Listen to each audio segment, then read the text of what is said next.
We're going to start off with the offensive line. So the offensive line for Iowa State under Matt Campbell, and really even going back into Paul Rhoads, has been up and down. There's been years where it's been good. If you look at like the 2020 season when you had Brees Hall going off, there, it was, Iowa State, the offensive line was a semifinalist for the Offensive Line of the Year award. But then there's been other years where it really just has not been up to par. You think, especially like the 2021 team where, Brees Hall was really good still, but definitely could have done a lot more with a better offensive line. And, you know, even 2023 they weren't great. 2024 I think they were better. Still need in it, and that was partially due I think to the addition of Jalen Travis. The addition of him absolutely helped. Having an NFL guy at left tackle like that, an NFL body, which he showed at the combine this past week that he is a big time athlete at that position. I think he's going to be rising up draft boards quite a bit over the next month. And you have a guy like that come in, you have some other guys move around. That helps a little bit for sure. There were some other guys I thought, played well. Tyler Miller, I thought had a decent season. Jared Hufford was pretty, he was solid. I don't think he was amazing, but he was a little up and down. But I think, as centers go, I think he was solid. But I think Brendan Black, maybe I was expecting to take a little bit more of a step forward. Being that he played so much as a true freshman, and coming into his true sophomore season, I thought he would take a little bit bigger of a jump. He wasn't bad, but he certainly wasn't as good as maybe I was hoping he would be. That doesn't mean that though that next season he can't be. He can't take that next step, especially now that he's gotten two full off seasons under his belt. And I think he can be a guy that can really make a big leap up in terms of production. I know that he's a guy that as the SEC and Big Ten teams have been trying to peel away from the team for a while.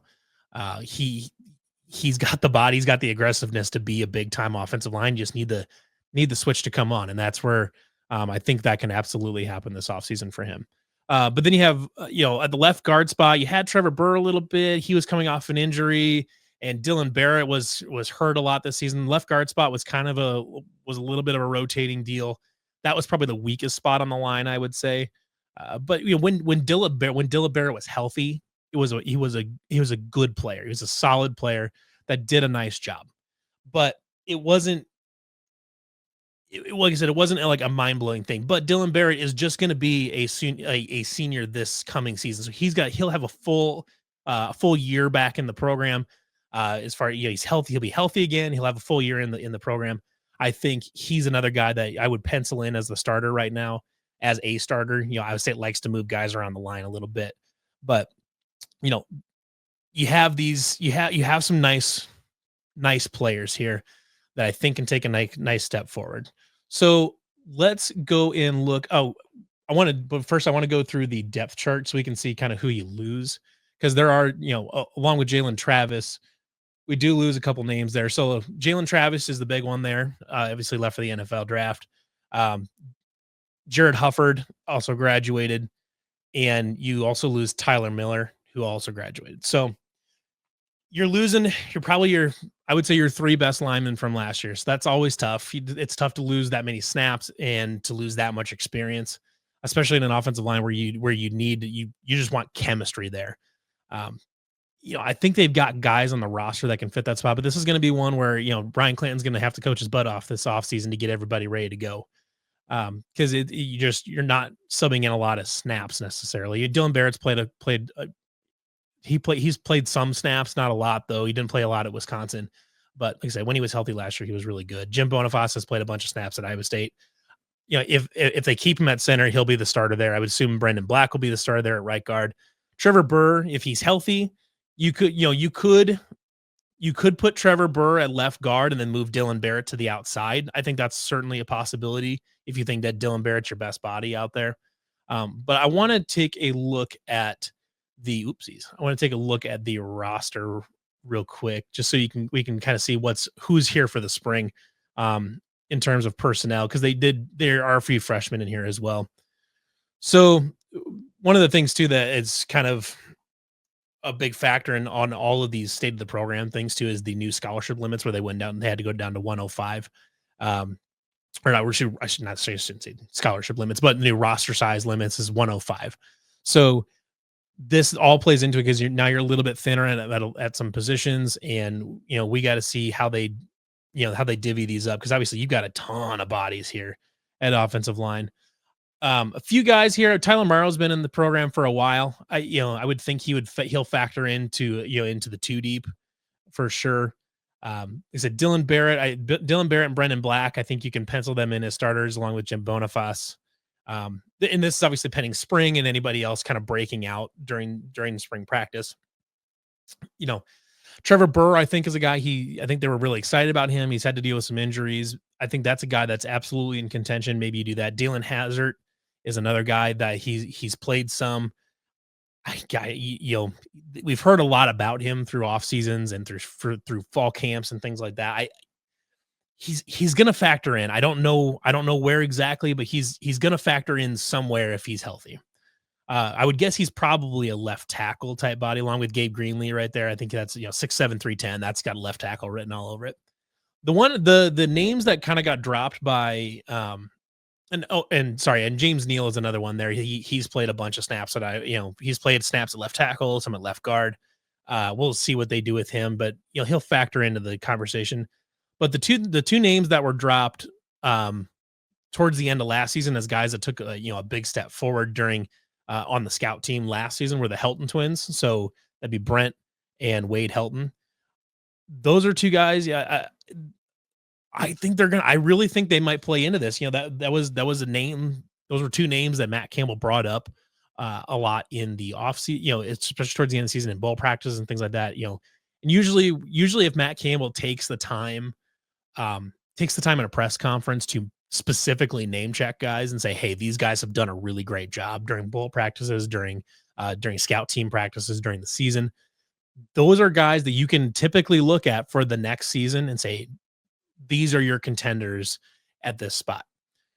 Now, the tricky part with the offensive line is Iowa State, and specifically with Iowa State, is Iowa State likes to, their philosophy typically has been to get the best 5 linemen on the field, period, regardless of position.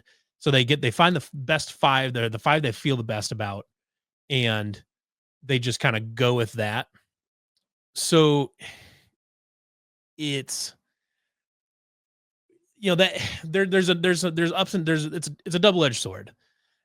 The best 5 is your best 5, and the upside is easy to tell right there because your best 5 is going to be you have a best shot there. But when if you're playing guys out of position, especially on the offensive line where they're not necessarily comfortable, and especially guys that move to like center or something like that, or if they were like a left guard or a left tackle and you move them inside to the center, playing center is a lot different in Iowa State's offense than playing left guard and right guard, or especially as from the tackles. But so they keep moving guys around a lot, and I'm not a Division I offensive line coach, obviously. So this is not, I can see why they do it to get the best 5 bodies on the field. Personally, would I prefer to see them say, this guy is a tackle, left or right tackle, because most of the tackles can flip sides. So you'd say this guy is a tackle. This is where we're going to develop him. This is where he's going to be. Same with the guards, same with the center. So that way you can have guys that have played center their entire career playing center the entire time. I'd like to see that personally. I think in an ideal world, that's where you are as a program, is where you can just say, these guys are going to develop as tackles. These guys are going to develop as guards. These guys are going to develop as centers. But Iowa State typically likes to move them around. And once they get into a starting role, they sometimes stay there. If they find like an obvious talent there, like a Jalen Travis, obviously they were never going to move him inside. He was always going to be a left tackle. Jared Hufford for a lot of his career bounced around, between the guard spots and then played center for the last couple of seasons. So, they'll move him around a little bit. I think it's mainly been an issue of personnel up to this point where they were needing to get Ryan Clanton's guys in the room. They need to get the guys that are the bullheaded, the roughhousing guys that Ryan Clanton likes to play with. looking back to like the Trevor Pennings in the world when he was at UNI, the guys that are just out there to eat somebody's lunch, not necessarily the blue chip guys or the blue chip. Yeah, they're not the blue chip talent guys, but guys that play hard and will um, play with lots and lots of energy on the offensive line as well. And that's the kind of player that Ryan Clanton likes. And I think they were trying to kind of overhaul that part of the roster. And so you're just trying to get your 5 guys that you felt the best about. And that's why you saw, and that's absolutely why you saw Brendan Black start a bunch of games as a true freshman at right guard.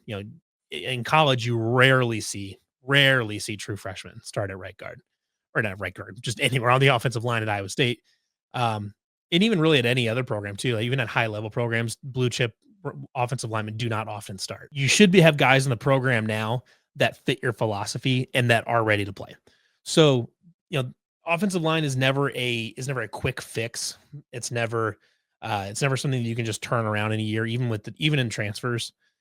Getting a guy like Jalen Travis is great, but you only got him for 1 year. And he didn't, he can't fix the line anymore. So you need to have guys ready to go that have already been playing in your system and that are the kind of guys you want playing there, which I think they've gotten there. They've gotten time to do that. You're in your 3rd year now. So now your freshmen that you recruited should be ready to play. This is where I think we can really put the rubber to the road with Ryan Clanton and say, okay, where are we at? We've definitely seen growth the last couple of years. We've seen improvement. But this is where you want to see Iowa State's offensive line start to really put together strong games, multiple weeks in a row, and really start dictating at the line of scrimmage, like Iowa State always wants to, with a power running game, and being efficient in the passing game. So last season, they did a good job, generally speaking, of keeping Rocco off his butt. If you look at the cumulative statistics for the year, we're going to get to this on the second here with the defensive line, but I would say did not do a good job of getting after the quarterback last year. But they went even on sacks, which says something, I guess. They only gave up, not even 1.5 a game, 1.2 sacks a game, essentially, which I think is pretty good. Now, part of that is due to Rocco being very mobile and doing a really nice job escaping sacks, so the pressure rate is probably going to be not as nice looking as just 16 sacks given up, but they were long sacks. So they did an okay job of keeping Rocco off his butt, but you could tell that towards really starting with the UCF game and on, you could see Rocco get a little bit less comfortable in the pocket. He started scrambling more, and part of that was part of that helped Rocco, because I think it unlocked a part of his game that teams weren't not necessarily prepared to defend, which was Rocco's legs. But part of it too was that he was doing it out of self-preservation at times. So, the stats can be a little deceiving. I'm certainly not saying that the offensive line did a bad job in pass protection. They were fine. But the area where they really, really need to make headway is in the running game. Really need headway in the running game. It's like I said, it's been an issue for a number of years under Matt Campbell. I'd say it's been an issue more often than it has been, a solid area for the offensive line. The 2020 group was a little bit of an exception. They did a really nice job, and maybe they played some teams that weren't fully healthy or whatever it is. I'm not trying to delegitimize the 2020 season. They were great. But that was kind of, that season has shown to be more of an exception to the rule, than a somewhat consistent, attainable spot for the offensive line under Matt Campbell. So they need to continue to make headway in the running. If you're going to do that, you got to have road graders up front. Brendan Black is a great candidate for that. I think Dylan Barrett absolutely can be that. Jim Boniface can be that. They need to find more guys that can be road graders, and that run blocking is by far the biggest room for growth for this team. And if you can establish an average or better, even an above average offensive line as far as a running blocking unit goes, the ceiling of the running game takes off dramatically. Because you look at the personnel that's on Iowa State's roster. Carson Hansen I would assume is going to be kind of your quote unquote lead back, though they really haven't had a workhorse workhorse back since Brees Hall and David Montgomery. They've really spread the carries around quite a bit. But Carson Hansen is very good at running through the interior of the offensive line, and finding room there, and then making a linebacker miss and getting 6, 10, 12, 15 yards, whatever it is. He did show some explosiveness, like against Baylor. He took that long run to the house, but it's not necessarily his game.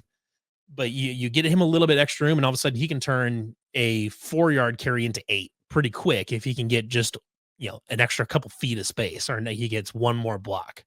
That opens up Carson's game big time. Then obviously the person who stands to gain the most from an improved running blocking unit is Abu Sama, who is the home run threat in the room. He's a guy that up to this point in his career has been a little bit boom or bust. He either takes it a long ways, or he gets a couple yards, or he gets stopped at the line or something like that, because his vision is not as developed as his athleticism or as his elusiveness is. So right now he gets a little impatient. He doesn't do a great job of finding his running lanes behind a blocker. He doesn't do an awesome job finding, running behind his blocker, or seeing where the gap in the line is going to be versus where it is right now. He's not great at anticipating that and then punching through. He's still great if you can get him in space and he can has an opportunity to run past somebody or make a guy miss. He's great. He's still very good at that. And I think you can absolutely use him like that as much as you want.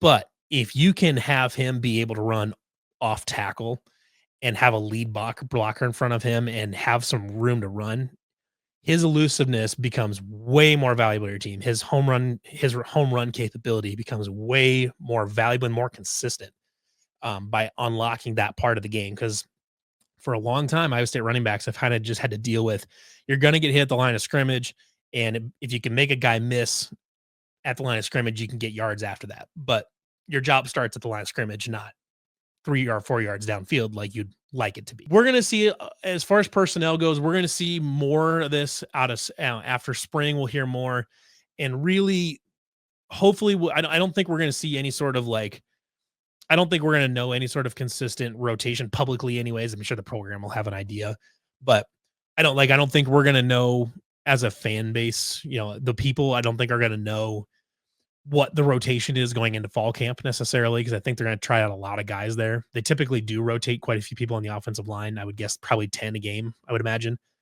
So, I'm not expecting to see a firm rotation or depth chart or anything like that coming out of spring. That's not typically what Matt Campbell does, but a lot of those guys I think have a chance when they're coming back. And then the Helton twins, I think, would be 2 guys that didn't play really last year that have a good chance to break into the rotation this year.